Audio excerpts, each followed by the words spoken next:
അസ്സലാമു അലൈക്കും വറഹ്മത്തുള്ളാഹി തആല വബറകാതുഹു. ഒന്നാമത്തെ തെളിവ്, വിശുദ്ധ ഖുർആൻ ആത്മീയ സമ്പൂർണത കരസ്ഥമാക്കാനുള്ള എല്ലാ മാർഗങ്ങളും വിവരിച്ചിട്ടുണ്ട് എന്ന എൻ്റെ വിശ്വാസത്തിൻ്റെ അടിസ്ഥാനത്തിൽ ദൈവാസ്തിക്യത്തിനുള്ള എല്ലാ തെളിവുകളും വിശുദ്ധ ഖുർആനിൽ നിന്നു തന്നെ സമർപ്പിക്കുന്നതാണ്. ഫമിനല്ലാഹി തൗഫീഖ്. മനുഷ്യന് ഈ ലോകത്ത് ഏറ്റവും ആദ്യം അറിവ് ലഭിക്കുന്നത് കേൾവി മുഖേനയാണ്. ആയതിനാൽ ഞാൻ ആദ്യം കേൾവിയുടെ തെളിവ് തന്നെ എടുക്കാം. അള്ളാഹു വിശുദ്ധ ഖുർആനിൽ ഒരിടത്ത് പറയുന്നു, അതായത് പരിശുദ്ധി കരസ്ഥമാക്കിയവൻ തീർച്ചയായും വിജയശ്രീലാളിതനായിരിക്കുന്നു. അവൻ നാവ് കൊണ്ട് തനിക്ക് നാഥനുണ്ടെന്ന് പ്രഖ്യാപിക്കുകയും പിന്നെ നാവ് കൊണ്ട് മാത്രമല്ല കർമ്മരൂപത്തിൽ ആരാധനാ മുഖേന തൻ്റെ പ്രഖ്യാപനത്തിന് തെളിവ് സമർത്ഥിക്കുകയും ചെയ്തു. എന്നാൽ നിങ്ങളാകട്ടെ ഭൗതിക ജീവിതം സ്വീകരിക്കുന്നു. വാസ്തവത്തിൽ പര്യവസാനം ശുഭമാകുന്നതിലാണ് യഥാർത്ഥത്തിലുള്ള ശ്രേഷ്ഠതയുള്ളത്. അതാണ് സ്ഥായിയായിട്ടുള്ളതും. വിശുദ്ധ ഖുർആനിൽ മാത്രമല്ല മറിച്ച് എല്ലാ ആദ്യകാല ഗ്രന്ഥങ്ങളിലും ഈ വാദമുണ്ട്. അതായത് ഇബ്രാഹീമും മൂസായും ലോകത്തിന് മുന്നിൽ സമർപ്പിച്ച അധ്യാപനത്തിലും ഇത് കാണാം. ഈ വചനത്തിൽ അള്ളാഹു ഖുർആന്റെ എതിരാളികൾക്ക് മേൽ ന്യായപൂർത്തി വരുത്തുന്നു. അതായത് തൻ്റെ സ്വേച്ഛകളിൽ നിന്ന് രക്ഷപ്പെടുന്ന ദൈവാസ്തിക്യത്തെ അംഗീകരിക്കുന്നവനും പിന്നെ അവൻ്റെ യഥാർത്ഥ അനുസാരിയും എപ്പോഴും വിജയശ്രീലാളിതനായിരിക്കും.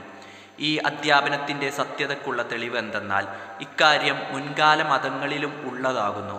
ആയതിനാൽ ഇക്കാലഘട്ടത്തിലെ വലിയ മതങ്ങളായ ക്രിസ്തുമതത്തിനും ജൂതമതത്തിനും മക്കയിലെ നിഷേധികൾക്കും മേൽ ന്യായപൂർത്തിക്കു വേണ്ടി ഹദ്റത്ത് ഇബ്രാഹിം അലൈഹിസ്സലാത്തു വസ്സലാമിൻ്റെയും മൂസ അലൈഹിസ്സലാത്തു വസ്സലാമിൻ്റെയും ഉദാഹരണങ്ങൾ സമർപ്പിക്കുന്നു.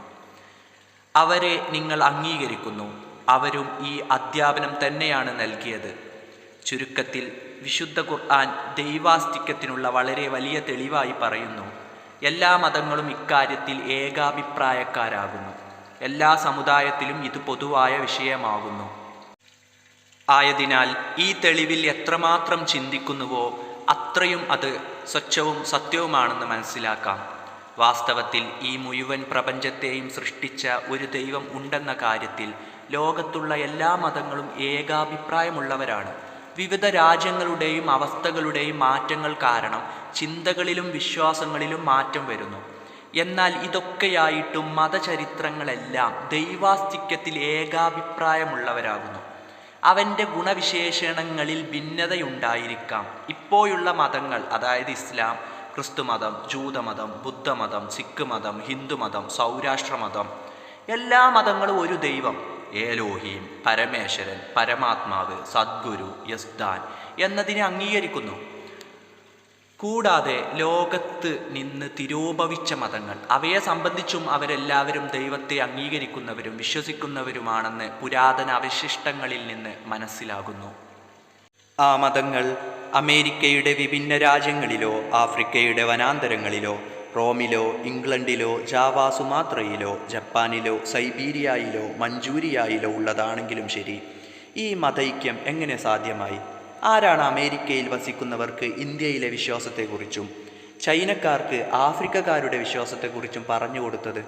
ആദ്യകാലത്ത് ഇന്നത്തെ പോലെ റെയിൽ, ടെലഗ്രാം, തപാൽ സംവിധാനങ്ങളൊന്നുമില്ലായിരുന്നു. ഇപ്പോഴുള്ളതുപോലെ ധാരാളമായി കപ്പലുകളും ഒട്ടകപ്പുറത്തുള്ള സഞ്ചാരവും കൈതകളുടെയും സവാരികളും ഇല്ലായിരുന്നു.